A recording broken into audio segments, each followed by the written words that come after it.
Hello, everybody, and welcome to another episode of From the Office of Tawana Podcast. I am Tawana Blassingame. I am the CEO and editor in chief of Queen Size Magazine. I am also the executive producer of the Full Figure Industry Awards. And of course, your host. I'm going to get me some music eventually. But welcome. Tonight we have a really good show because I only give you good shows because otherwise, what am I here for, right? But if you missed last week's episode, I encourage you to go ahead and go check it out. It is up on YouTube. My guest last week was none other than Jeannie Ferguson Goodlow. Last week we talked about redefining beauty standards off beyond the runway. And when I tell you it was a good one, it was a good one. We went in and we had fun, and I don't think you will be disappointed. So go on and check it out for me, please, and make sure you leave some feedback and leave some love for me. Tonight, we will be discussing plus size fashion. Where are we now and where are we going? The burning question that I've been asking. I don't know if y'all been asking this question, but I have been asking this question. Where are we as a plus size industry and where are we going? How do we get there? So many questions. But of course, tonight, my guest, Maddie, I call her Maddie. I don't know what y'all call her. We're just going to go ahead and give her full government. Madeline Jones. Y'all know her from Plus Model Magazine, which is now PMM Today. Change the name, yes, to the rebranding. Same good stuff, just a different name. She is also a fashion designer. She is an influencer. She is a former model. And most importantly, she is my friend. So allow me to welcome you, Miss Maddie Jones. Maddie. Hi. Hey, girl. Did I do you any Hey. justice? Yes, you did. Thank you for that introduction. I love it. I was like, ooh, ooh, ooh, ooh, Love it. So, did I forget anything? Tell everybody a little bit about who Maddie is. Other than what I've mentioned, you can add on if you want to elaborate. But who is Maddie? I am a very fierce advocate in the plus size industry. That's who I've always been. I have lived in service of this industry over 20 years. I love us. I love our community. I love our businesses. I love who we are to each other. And that is the reason why I've stayed this long. I'm also like the queen of the pivot as well, because I feel like I've been through so much. I tried modeling, did that for a little while, also having, PMM Today, formerly, Plus Model Magazine. So I've done a lot of things, but always with the same goal to elevate and to advocate for our community. I have been in meetings where decisions were being made. I've been thrown out of meetings where those decisions were being made because they didn't like what I had to say. So I'm not the advocate that's gonna like quietly walk in and be all PC all the time. Sometimes you just gotta like say what you gotta say and let the chips fall where they may, because I believe that we sometimes are extremely, extremely soft in the way that we advocate for ourselves, and people are very tough on us. They expect a lot of us. The expectations of the plus size community are very high, but our respect for us is very low. And I don't Mhm. like that. So in a nutshell, that's who I am. I also forgot to mention, if you guys have not figured out, she is also our industry expert. We go to Maddie for everything. Okay. And I've been a co-host. How many years have I been a co-host for the I Fires? mean, you have this is what, year 4 for you? This is going to be year 4, right? Yes. It is. It's going to be year 4 because I think I did 3 already. Oh my God. And I forgot to mention she is also co-host along with Reggie for the Full Figure Industry Awards. Shameless plug, November 1st. If you guys are not saving the date, save it Save that now. date. Better be there. Go They ahead be, and they pull be out the sold date. out. Yes. And the Full Figure Industry Awards is just another reason why we do what we do, because we have to be able to recognize our own, Absolutely. because 100%. nobody else is doing it for us. So we have to do it for ourselves. Absolutely.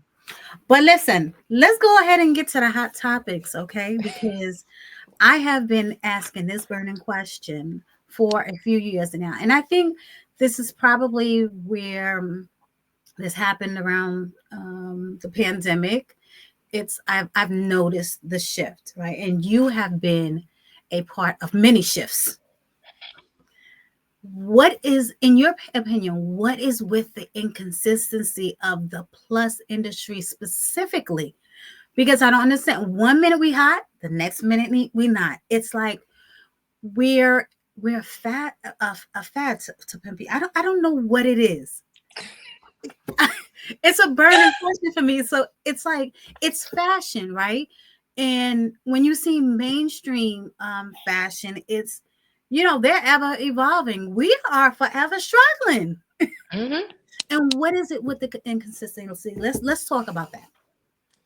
So I think the answer has changed in 20 years. It's been one answer at some points and it's been a different answer. I feel like as of today, there's a lot of different components. Number one, there's a lot of turnaround on the business side. There's a lot of turnaround. And when you have conglomerates and you have VC companies that are owning plus size brands and are not putting people that are included or in the plus size fashion industry in positions of power, they're just looking at the money, the money, the money, the money. Yes. So we've lost the connection between the brands and the community.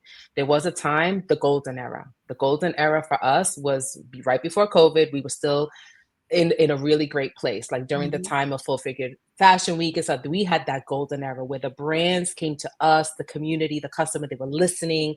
They were no longer speaking over our head. They were speaking to us. They were Yes. including us. And that was our golden era. But before that, we had a low point. And before that, so I feel like it kind of goes in waves. There are these highs and lows. The other side of it, besides the business side of it, is also us, the community. So we go through these periods of time where we are all together, all for one and one for all, and we're out here for each other. And then all of a sudden something happens and everybody splits. So the Yeah. skinny fats, that's what I call it. The skinny fats think that they're better, or the bigger of anybody that's bigger, and then the bigger ones are like, well, you don't like us and you're not really fat and whatever. So now we have this division, and then we have other divisions. Who has more numbers now with social media? Who has more numbers? Who has more engagement? Who has a nicer house? Who has a nicer camera? Who has It just divides us and makes us separate from each other instead of having that same feeling that we had when we had that golden era.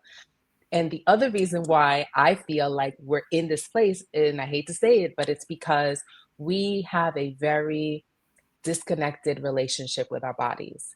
There are people in our industry, and I'm not talking about like people that have been in our industry, like the people that we know, like the genies and stuff. That's not who I'm talking about, but I'm talking about the community, the people, the actual customers. So I don't know if you remember, but Lane Bryant did beautiful Livy Active campaign years ago, and they Yes. used a model. They used Jessie. They used a couple of visibly plus size people in their Livy Active, and it was a beautiful campaign in the front of the store.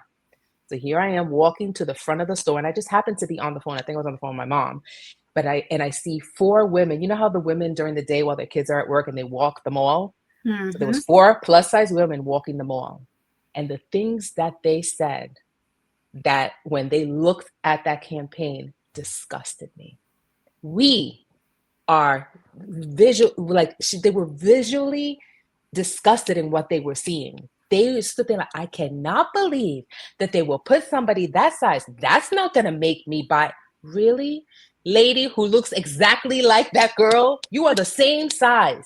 So this goes to tell you the disconnection between what we think we look like, who we want to see. And we've seen it in our own industry. We've had Yeah. top models who were size 26, 28. Like, yes, we're out here, we're advocating for plus size, and yes, we're out here. And the minute they get an injection, a surgery, or whatever it is, and they lose all this weight, all of a sudden it's like, now I feel better. Now I could put a towel around me. Now I could run behind my kids. I'm like, I'm sorry. I've been everything from a 26, 28 to a 1460. I'm always running behind Madison. I'm always looking good and looking fly. I've always had access to clothing. Yeah.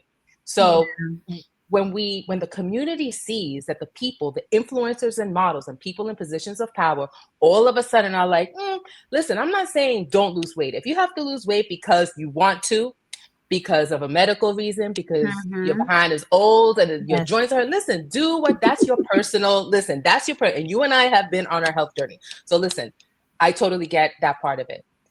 But I'm never going to go out here and say, oh, I feel better. Does my back feel a little better? Yeah, but not so much better. Like I have a back problem, significant. I'm actually going and getting procedures done. So when you see people in positions of power that used to be advocates for the community, that used to say these inspiring stories, and now they take back, and they've happened recently. We're seeing influencers going out there and saying, like, it was no way to be. It was no way to live. I'm living my best life now. What does that do to your followers, to the Yeah. community, to the people that helped you to get to that place? Yep. And the same thing with the models. Here we are, clapping, showing up to your events, buying the clothes in your campaigns or whatever. And once you make it and you're a celebrity, I no longer want to be called plus size. Yep. No. I don't want to be Yep. called plus size. I'm just going to Yep. go out here and try to be a celebrity. But you know what happens to those models? They lose all this weight. And we've seen it time and time again. And now you're part of a bigger pond. Because in this little plus size pond, you were the big thing. But in that pond over there, you ain't nothing, honey. You're nothing. So you could be pretty all you want, but you're one of a million beautiful women. So you know what I Yeah. mean? The joke's on you. The joke's on you. So going back to that, do you think that the brands are seeing these things, that the divisions amongst ourselves and are like, you know what, I don't necessarily want a part of that? Do you think that that has anything to do with it? I think when we speak about brands, we think we're speaking about a brick and mortar or an inanimate object. Brands are people. Yep. Brands are they're formed with people. So there are people sitting in offices, there are people following what we do. Like I'm watching the little circles in my Instagram stories, so I know that the VP of that company and the marketing of that company is watching my story. So if I say something crazy, they just heard what I said, that it was crazy. That's why number one, it's good to be authentic, but they're watching what's happening. So if they're watching us divided, they're like, okay, this is not working. So we're just going to go after the money and try to figure out a way to make the money. Because then the other thing is the economy is down the drain. And now with the Mm-hmm. whole tariff situation, I hate to bring it up, but the whole tariff situation is driving everyone crazy. And the things that are happening behind the scenes to the brands is incredible. The amount of money that's going to be lost, the amount of money that they're not going to be able to make. This is why we're seeing every other day on social, we're seeing all these brands that are like, you know what? We're cutting our losses. We're getting out of here. How sad is that? How sad that they can't continue to Yeah. provide for us, especially the smaller brands, because we just can't afford it. We cannot afford it. I'm putting Everyday Jones on pause for at least a year right now because of what's happening with the tariffs. And that's not something that I've made public. This is the first time I talk about it, but I had to make a really hard decision. It's just not viable. This is not viable in this day and Wow. age. Well, that makes me sad. Yeah, me too. Me too. I'm hoping that it'll get better the following year, but at this point, we really don't know. So I think that the brands are really trying to do that the best that they can, and you see them trying to pivot. They will leave what they were doing that they knew worked because it's no longer working, and they're kind of gravitating towards trying to do things. We are seeing some hope though. Like Eloquii did an influencer trip to Texas with some influencers. They were all visibly plus size. So that was, inspiring because we haven't seen any trips. We haven't seen any events other than the fires. We're only seeing a couple of events here and there or whatever, but not at the level that we were in our golden era when we had Yeah. like the Curvy Con and the Full Figure Fashion Week and stuff like that. So maybe things are trying to get better, but I feel like everyone is waiting for someone else to do it. And Hmm. that's another issue. Back in the day, like I remember when Shanice Lewis did Love Your Body Day in LA, all of us in New York were like, all right, let's put our coins together. And it would be 4 or 5 of us in one hotel room. All plus that we take up space. So there Mm-hmm. was one on the floor, there was two on this bed, a leg hanging here, an arm over here. We did what we had to do, but we Yep. put our coins together and we found a way to go and support someone that we believed in, that took that ownership of it and was doing it over there. And then she would do the same with us. Whenever we did something over here, then she would travel. Her and her friends would come over. So we need to get back to that place because together we are so much stronger. And if the fashion brands, the people that are watching, that are part of the brands, see that unity, then they're going to come back and take our hand and they're going to come back to us. But right now, we're just too divided. It's too divided. It's too scary for them. Well, and here's the thing, and you mentioned this, other than a couple of events that are happening, there's not really much going on. So how do we get back to that? How do we begin to rebuild? Because I feel like after Full Figure Fashion Week ended, I feel like after CurvyCon ended, it was just a lot of people just going off and just creating these, and I'm gonna say it, low quality shows that really wasn't making much of an impact on the industry. Just they were just doing it for money. Mhm. Um, how do we get back to that? Because we fell apart. Truthfully, that's what Yes. happened with this industry. We have falling apart, and everybody is so for themselves. It's like, how do we get that unity back? How do we show up for first of all, where do we find the quality shows? And then when we do find it, like, who's left to even put people together and say, listen, we're gonna go out and we're gonna support this event because it needs the support. Now, don't get me wrong. I don't want y'all to say, "Oh, she said that her event is the only event that's happening." That's not what I'm saying. Because there are a few events that I've seen. I have not been able to get to because of scheduling conflicts. But other than, there is no Full Figure Fashion Week. Sorry, there is no Curvy Con. There, Right. those high quality shows that we had, there are no more of those. So who's gonna do it? Like, Well, those shows, I think a couple of things need to happen. Number one, we're going to have to see how the next 3.5 years plays out, yeah, because the economy has a lot to do with not what's just happening everywhere else, but in our industry. Number one, those shows take a lot of money. I yes. remember working in the production team 1 year for Full Figure Fashion Week, and I almost had a nervous breakdown because you cannot imagine the level of stress. Like, I have such high regard for anyone that puts a show together, because I almost had a heart attack putting Madison Sweet 16 together, Oh, and I I know. thought I was going to lose my mind. You remember that. I know. I was losing my mind. But working that 1 year gave me the experience, and I am forever grateful for that experience, because I have such high regard for anyone that takes up Yeah. that mantle and says, I'm going to do this. And it did teach me a lot.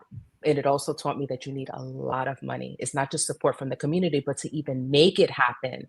I mean, those are big sponsorship dollars that need to come Yeah. in, because everything, especially when you're in New York, it could be New York, Queens, Brooklyn, it could be anywhere. It's expensive. So It you're is. not talking just about the venue, you're talking about seating, you're talking about people. And yes, you may have volunteers or whatever, but you also got to pay for this and this.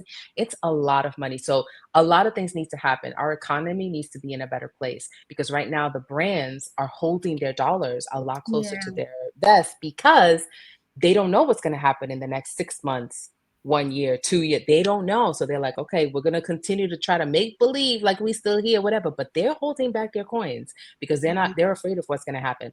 Once that happens, so let's say in a perfect world, something happens, economy's better, we're back on track or whatever, then the brands have to support those people that are truly called to that. I believe that being an executive producer of a show is a calling. I don't think that any Joe Schmo, and I'm sorry to say this, could just put on a show.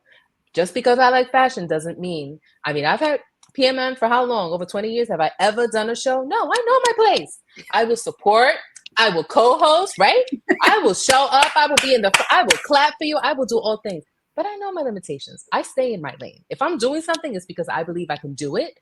And I believe that I can be supported and I can grow from it. And even in the beginning, if you remember when you asked me to co-host, I was like, I never know. done that. And I still get nervous. Every single time I still get nervous. But I feel like I have the support. This is my industry. I'm there. I feel like to me it's like going to church.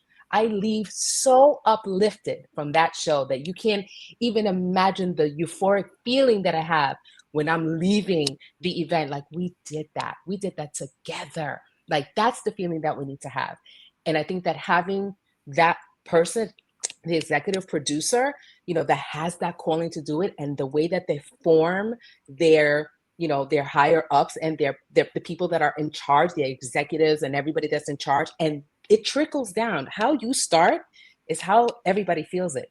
If you start, if you don't start right here, it trickles down to the next Yeah. level and the next. But even your volunteers are the sweetest, most genuine, most welcoming people. My sister has come, she's like, she has the nicest people working for her. My God. Like, and my sister ain't nobody in the industry. She just comes with her husband to come and support her sister and to come to a show. Because it's probably the one night a year that she gets to go out without the kids. And so this is her honest feedback. And I think that we need to see what's going to happen. I wish that we could just wave a magic wand and I flick our know. fingers and be like, okay, tomorrow executive producers, come on guys, or whatever, and get that money rolling in. But a lot of things need to happen. The economy definitely has to be in a different place. The brands have to start it being part of the community, and not just with a select, higher end influencers. Because Yeah. quite honestly, the more money that you're making, you're not buying nothing. When I was making the most money as an influencer, did I buy a piece of clothing? No, I was getting boxes of clothing at my house. So I wasn't buying anything. They're not buying your clothes. Like if you see a higher influencer actually wearing something that they did not receive, then they really love the brand. Like I just spent like $300 on Lane Bryant, and I work for Lane Bryant a lot. And I still go and I shop. I shop bras and panties and all sorts of stuff or whatever. And I walked out of there $300 later, like, oh Lord, here we go. Hurting in my pocket. But you know what? Yeah. That's a brand that I really do support, not just because they really do, for me and for Madison. We really do, wear the clothing and enjoy the clothing that they have, and the products look fantastic on us. So, for us, the influencers, I get it. You want to get those numbers or whatever, but there has to be a different mix. I like the fact that I sometimes see like bigger brands working with micro influencers and influencers that don't have the hundreds of thousands Yes. of followers, because they're so genuine. They will literally really tell you how they feel about the clothing and the fabric. You really get, as opposed to how do I look and do I look, and it's too curated and not real Yes. enough. Yep. So what are you doing? You know what I mean? Mhm. But that's also a big disconnect as well that I'm hoping that kind of gets rectified eventually as well. I hope so too, because there are some brands that I absolutely love and I support, and I just do not want to go away. Like, just, what can we do? And this is another thing, right?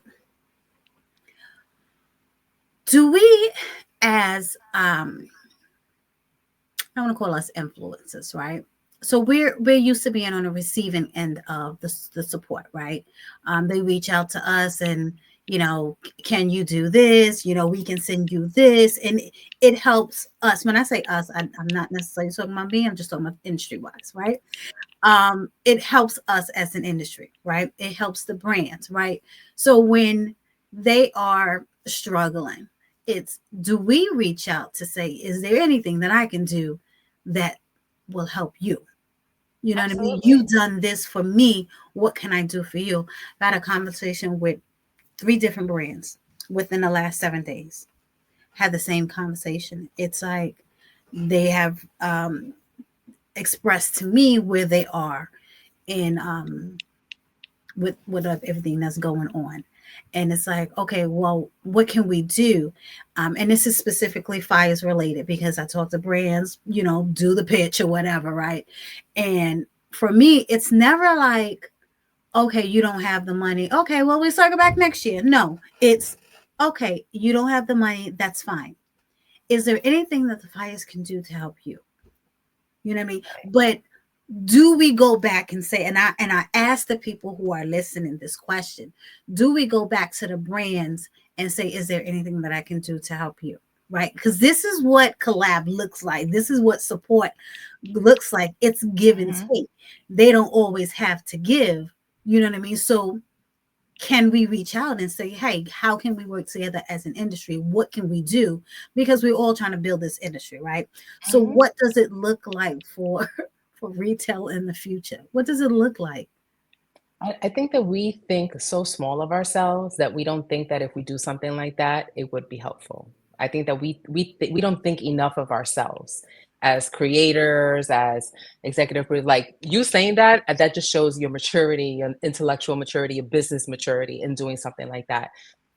I think that some content creators also feel like if I offer my service as a collab even one time, they're never gonna pay me, because that's always been the running line. Like, don't do Mm-hmm. anything for free because I'll never pay you. And that is not necessarily true. I've done, like, if I get a box from a brand and I like the clothes, even if I didn't get a dime, the fact that I like the clothes and it fits well and I want to support you, I'm gonna post it, I'm gonna talk about it, I may do a reel, I'm gonna wear it, I'm gonna tag it. What does it cost me? Right. You know what? Do you know how many times that has come back to me? Not expecting it. I'm like, thank you for the clothes. Here, Madison, here's your t-shirt. Here's a new up. Like, listen, I'm very grateful. And you know how many times it's come back to me? You know what? Thank you so much for whatever. We're actually working on this, campaign or whatever. Would you be? That's how it starts, because you're showing your genuine, true love for the industry, for their products. And Yes. again, you're not thinking, people think like a brand is a wall. It's not a building. You're not dealing with like a this. They think brands are like these harsh people. These are people that are Mm-hmm. feeding their families with the jobs that they have.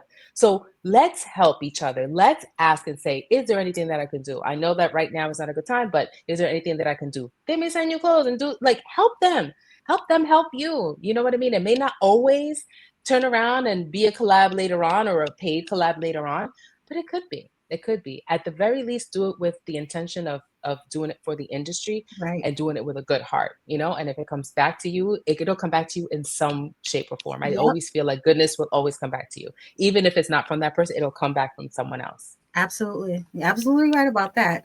I've had some great things happen because I've done things for other people, and it's like, case in point, I'll tell you. And even as funny as this sounds, right? Sometimes I am reminded of those small gestures that you do for other people that come back to you, right? Mother's Day came, and my aunts were at my house for a Mother's Day, right? And my aunt was like, one of them, she said, Swana, you have all of these beautiful bags. When are you going to give me one of those bags? You're always giving your mother all the nicest bags, right? And I was like, that's because I don't have any that I want to part with, right? So, and I thought about it. I was like, Auntie, I do have this red MCM bag that I don't use, right? And she was like, uh, first of all, she said, "What's MCM?" And I was like, "This is why I don't give y'all nothing." That's why I don't give you nothing.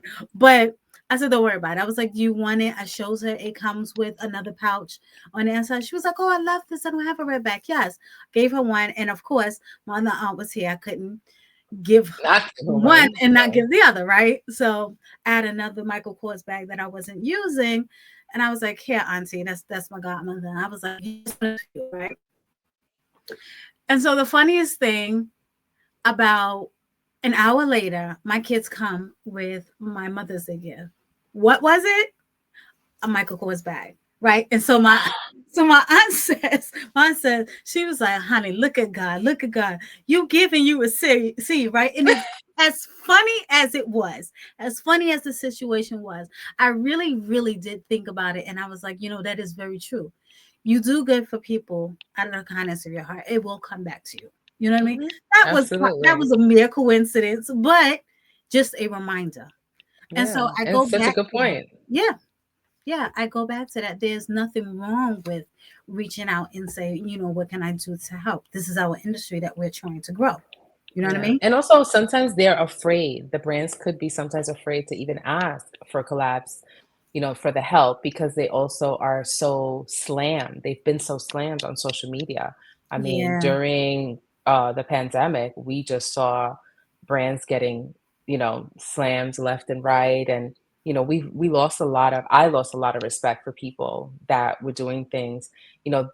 I've been very unhappy with things that have happened, but I would never call people out like that, or brands like that. There's a way to speak effectively and intelligently and with purpose and intention without, you know, putting that dark cloud over someone else. That was if you care so much that you're upset about something over that brand, then you should find a way. I really need to sit down and have a talk with you. This is really bothering me. If it bothers you that much that you want to advocate for yourself or the industry, do it in a way where they'll listen. Because when brands react out of fear, bad things happen.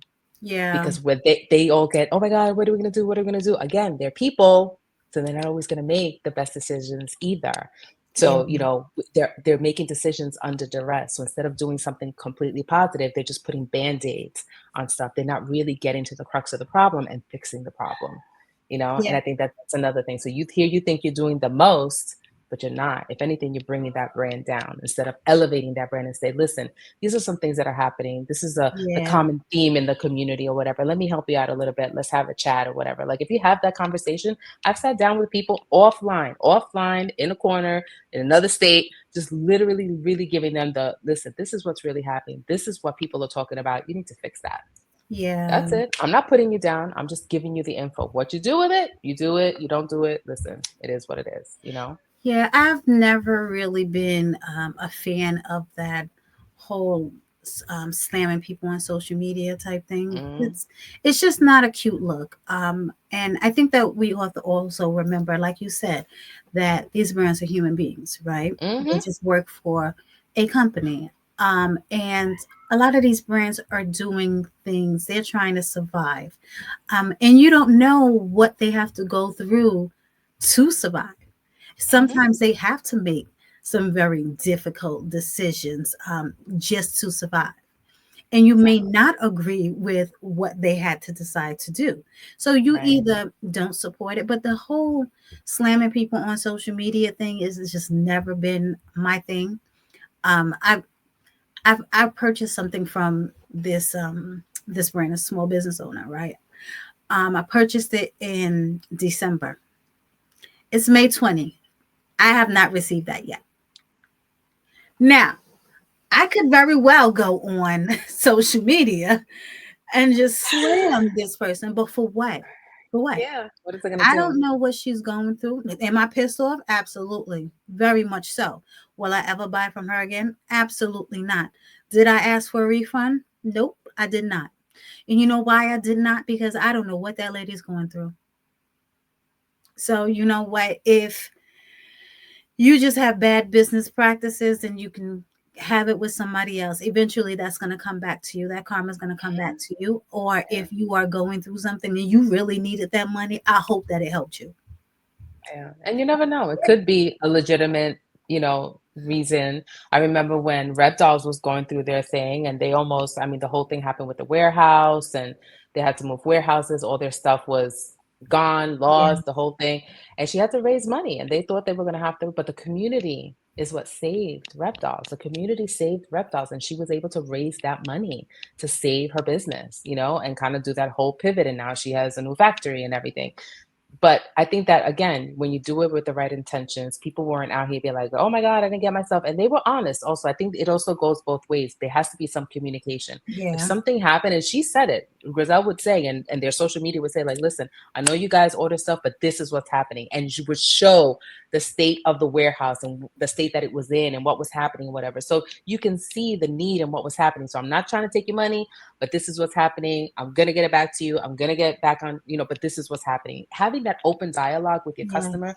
means a lot, It but does. also, again, doing like what you do, kind of restraining yourself from doing something like that because we really don't know what's happening out there. There's been a lot of disrespect mutually. There's been disrespect towards the brands, and there have been stories of brands disrespecting Hmm. creators and people in the industry as well. I've also heard those stories as well. Again, it's people and people. So it's not a brand and it's people, someone in that company. It's not the company, Right. someone in that company disrespecting. I think we need to manage those expectations. Like, I can't believe that they didn't do it. That person who represents that brand did that to you. So if you want to take it up the ladder, then go up the ladder over that and be like, listen, is this right? Because this does not feel right. This was not in my contract or whatever. You know what I mean? Like if they Yeah. used your reel for an ad, but they didn't pay you for the ad, like go up the ladder, go up the chain.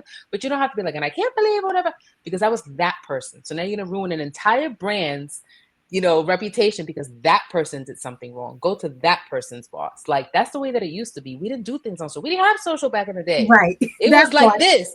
Yeah, listen, I was going right up to people like, you said what? What did you say? Say it again.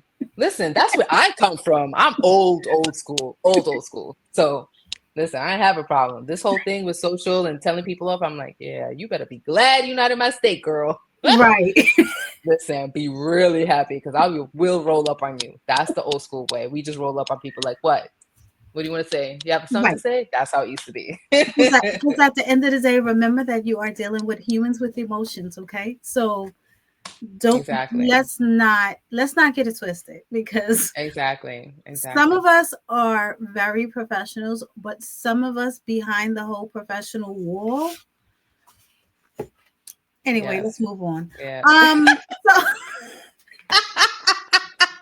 That gangster's still behind there. That's what Luke says. Luke is like, that's why you like Tawana, because Tawana, you come off. He thinks you are like pristine and she's so professional or whatever, and I'm like, there's gangster behind there. He's like, yeah, that's why you like her. He's like, there's something about her that's quiet as she is. You just know that she could pop off any minute. I was like, isn't that's what they say about me? That's exactly what people say. Like, you are so nice, but something about you, I was like, you got it, you got it. Because oh yeah. I don't like the disrespect. I'm good to people, but I don't like the disrespect of anybody. Of anybody from when I was a young kid. I always got in trouble for fighting other people's battles. Because I'm like, okay, you can't fight, but I can. So I Right. will fight for you. I will fight for you. Here I am. I've made an entire business of fighting for an industry. Yes. You took the words right out of my mouth. Yes, you did. Switching gears to modeling. Okay. Mhm. And Jeannie and I talked about this a little bit on the show last week. How do you feel about models now having to compete with AI? Oh God. Listen, it took me a while just to get comfortable with stock models. I always felt like as long as the model was getting paid, Mm-hmm. because brands need stock photography, and especially if you're a smaller brand, you can't always afford to have money to shoots and producers and hair and makeup or whatever, so it makes more sense to buy your stock photo. But I Mm-hmm. always felt like, if those girls are getting actually paid for it, then I'm okay with it.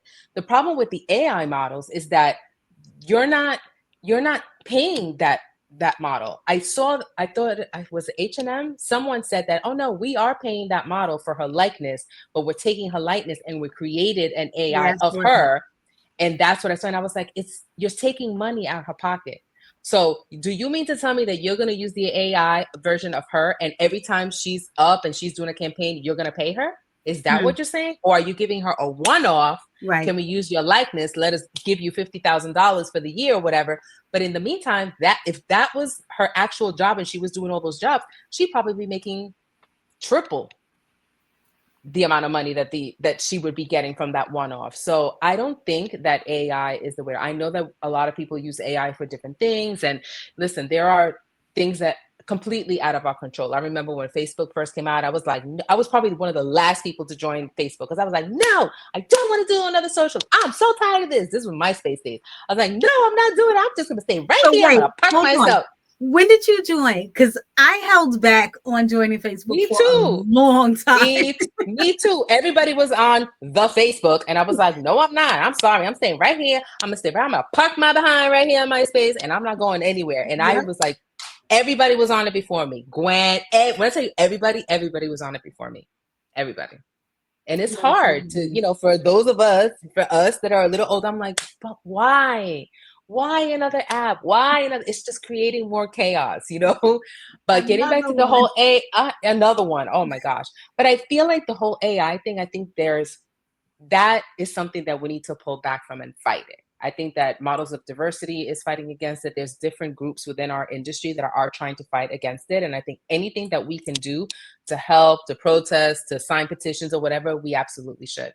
Because I think that's taking money out of the models' pockets. And also it's a way for them to manipulate what models actually are going to look like Yes. in the campaigns that are supposed to inspire us to buy their clothing. And I Yes. always go back to my crazy analogy. Do you use a bunch of cats to sell dog food and not have a single dog in the and do have you ever seen a commercial for dog food that's only cats and you see meow meow meow meow? No, you see dogs and dogs. So why isn't it? And I hate to use that analogy, but it's the plainest way that I can tell people. If you're going to sell plus size clothing, use plus size models. And Yeah. not just because we need the respect. Yes, we need the respect or whatever, but visually, we need to see what it's going to look like on us.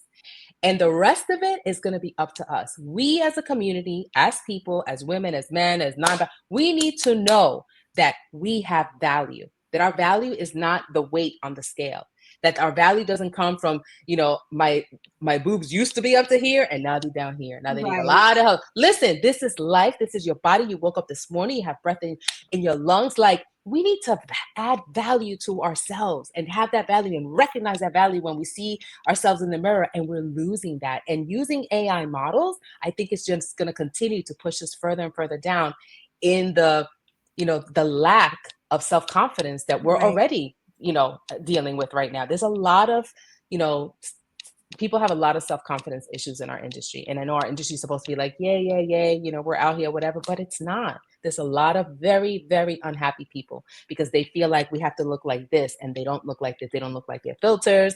They don't look like their Facetune. They don't look like, well, that's you. You know what I mean? This is you. Love yourself. You have to practice self-love. That's an everyday thing. Yes. Everyday thing. You have to practice self-love and love yourself for who you are. I have aged. I look at myself when I turned 45 and I did a photo shoot and I was like, wow. And I was like, I can't believe I'm 45. Now what I look like 45 and what I look like now, I was like, wow, how you age in freaking 7 years.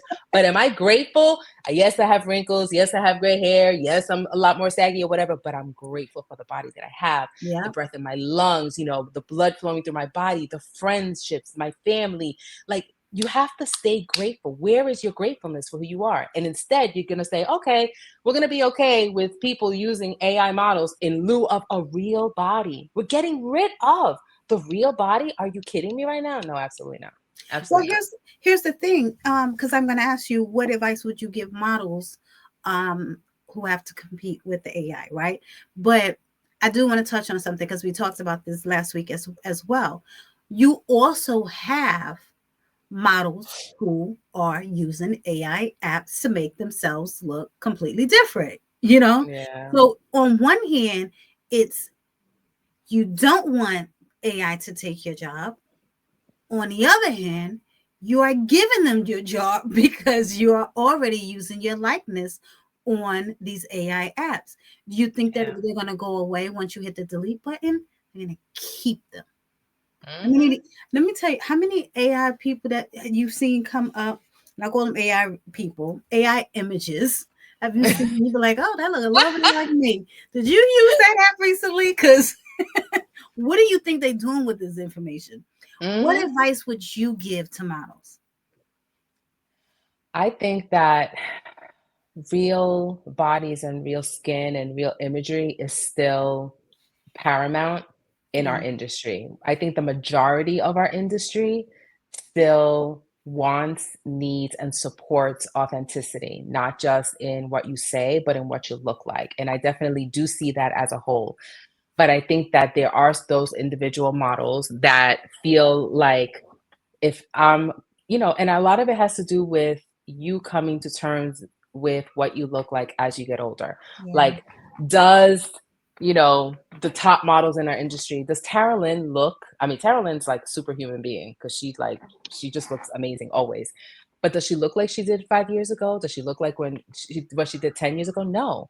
We have to do the work. It can't be up to the app, AI, the brand. Like, we have to do the work. And let's take it back another step. If you are in the modeling industry is not here to make you feel pretty. yeah, That is not your job. Your job as a model is not to feel pretty. Your job as a model is to sell clothing or sell the product or sell the makeup. That's your job. That's it. So don't walk in here and be like, I want to, how many, I want to be a model so I could be pretty. I'm like, girl, if you don't know you pretty, if you don't have that confidence, then you're in the wrong business. You have a Right. lot of work to do. Right. Listen, Because modeling ain't gonna be it for you, sis. absolutely not. And then what happens is once you get into the industry and you're there, and now you're seeing all the other girls coming up, younger, perkier, no wrinkles or whatever. And instead of embracing who you are so that people are hiring you, think about the brand. Hunter, the brand. Lauren Chan, the brand. Like these are brand names. They have become more than models, they're brands. So yeah, Hunter had a baby. Does she look like she did in the first Sports Illustrated? No, the first time she came out, she don't look like that, But she's but still she amazing. owns her. She owns all of her body, all head to toe, no apology. She showed up at the red carpet with no bra. I didn't see no lifting tape, nothing. She was just like, I'm here, and you're just gonna take all this in. Yeah. Kudos to you. Kudos to you, sister, because that's the way that it should be. So yeah, you may not look like you did 4 or 5 years ago, but you are stunning and you're beautiful and you are standing in your space and you're standing in your value. And I think that that is what we have to do. As models, you have to know that already. So when you walk into the room, you're walking in as who you are every single time. And as you age, because what AI is not going to be able to do is replicate who you are. They can replicate your imagery, but what makes you unique is your soul, your Hmm. attitude, your character. They cannot replicate that. They can make you look like this, but they're not going to get this. They're not going to get this. They're not. They're Right. not. You have to come with that. That's why you have to separate yourself. And absolutely any chance that you have to be able to speak to your agent and say, I do not want any of my clients to use my likeness as an AI model. Make sure that's on your chart. Make sure Yeah. that your agency and your bookers know where you stand with that, because you don't want anybody negotiating on your behalf. Oh, by the way, I got you a $25,000 blah, blah, blah, whatever, which sounds like a big number. But in comparison to the money that they're going to make off of your likeness, that's pennies, pennies on the dollar. Right. You got to know your value. You have to. Absolutely. So, Absolutely. real quick, I have two other questions for you. The first one, as a designer, what's your message to up and coming designers and decision makers in the industry? Oh my God. I love you guys because this is really hard. A couple of years in, and I'm like, oh my goodness. Like, listen, I've loved fashion since I was a little girl, but being on the other side has been a huge eye-opening experience. Yeah. I do realize as a small business, and especially the way that I did it in conjunction with, HSN and QVC or whatever, I had a lot of limitations. Let's say it that way. Yeah. Like there was a lot of limitations there. But I feel like anybody that that has a small business, that's specifically a clothing business, they're going through it. They are their reception, they are shipping, they are the drivers, they are the designer, they are marketing, they are all those things, because a small business can't afford to have departments like the big brands do and have different people in positions. No, you are everything. You are absolutely everything. So I would give those companies grace. It makes me so sad to see so many, smaller brands, actually just, they're not even, a lot of them are not saying, I'm putting on pause like I am. They're saying like, yeah, I'm out, because it's a lot of money. It's a Yeah. lot of money. And right now, the way the economy is and, what's projected to happen is going to hit us really, hard. So my suggestion is start small, stay true to yourself, stay true to your brand. I think that you can see the distinction between the smaller brands. You can see what Rep Dolls look like as opposed to like, the net Gigi or another smaller brand. Like Hmm. you can see the distinction. Stay true to who you are. And I think that separates you. In the very, very beginning, I remember Monique C's, coming out the box, and I think her dress was like $120. I was like, the ruche dress, totally ruche. I was like, who's gonna buy this dress for $120 in brown? She had me modeling a brown ruche, totally ruche. You better believe. And look how she ended up, selling Monique C. And, she did a great, great job with Yeah. her brand. But she also knew, she was a marketing major. So she understood the timing of everything. So before things got bad, she dipped out. And I Yeah. feel like that's kind of like what a lot of people are doing. We're looking at the signs of what's happening and we're kind of like, okay, we're going to have to step back right now because this is not going to be a good time. We're going to have Yeah. bigger losses if we wait it out. But my Hmm. advice would be stay true to who you are, be ready to work, work, work. And you have to give yourself time, because I think everything that's good that you want to do, I think that we expect things, everybody wants Yep. everything in 9 seconds or less. Doesn't always happen that way. It doesn't. But if you know that this is part of your journey, then stick to it. Don't give up on yourself. Okay, so final question. And I'm gonna give you a time limit, 1 minute or less. What do Okay. you think we need more of, and what do you think we need less of? We need more grace in this industry. Absolutely. More grace and love and kindness in our industry. We need less ego in our industry, specifically, much less ego. We need less high expectations. I think we expect so much of people when we don't even know what that person is going through. Yeah, What they're putting out there is curated. What they're putting out there is what they want you to see. You don't know what that person is really going through. So we need more facts, grace, less ego, less expectations. facts. Maddie, thank you so much. I appreciate this. I always appreciate our conversations. I think this is probably the shortest conversation that we have ever had. You know it's true. Very true, very true. But thank you so much. Of Thank you so much for having course. me. Thank you so much for making all these accommodations. Thank you. I love you so much. Thank you for always giving me a Absolutely. chance and asking me to be a co-host again, even though I'm Yes. always like, oh my God, Yes. Yes. I'm So always scared. there is an exclusive for the people who know about the Full Figure Industry Awards. Maddie is coming back. Okay. We haven't Yes. announced it yet, so you have your exclusive here. Please do tell people where they can follow you. Yes. So my personal is at Plus Jones on all platforms. And you can follow Plus Model Magazine, who is now PMM Today, at PMM Today. Thank you so much. Oh, guys, do not forget, next week we are back again with another episode. And we are going to be discussing the taboo topic of money and confidence. And of course, I have my amazing guest that's going to be joining me next week. Make sure you tune in. The only difference is this show is going to air on Wednesday instead of Thursday. My best friend's birthday is the 29th, so I have to take her out. So we're going to be airing next week on Wednesday. So, and that will be live. So make sure you come back and join us next week. I don't know about y'all, but I have a lot of stuff, a lot to talk about on this topic right here. This was probably one of the first topics that I wrote down when I was writing out the outline of this show, because that is an important topic. So make sure you guys tune in. I'm excited. I'm excited for this podcast. I'm excited that I finally decided to do it after so many years of saying that I want to get back into podcasting, but here I am. Please make sure you remember to show some love, leave some feedback. Go ahead and hit that subscribe button for me. Much appreciated. And I will see you all back here again next week. Thanks for tuning in, everybody, and have a wonderful evening, morning, afternoon, whatever time it is that you are watching this.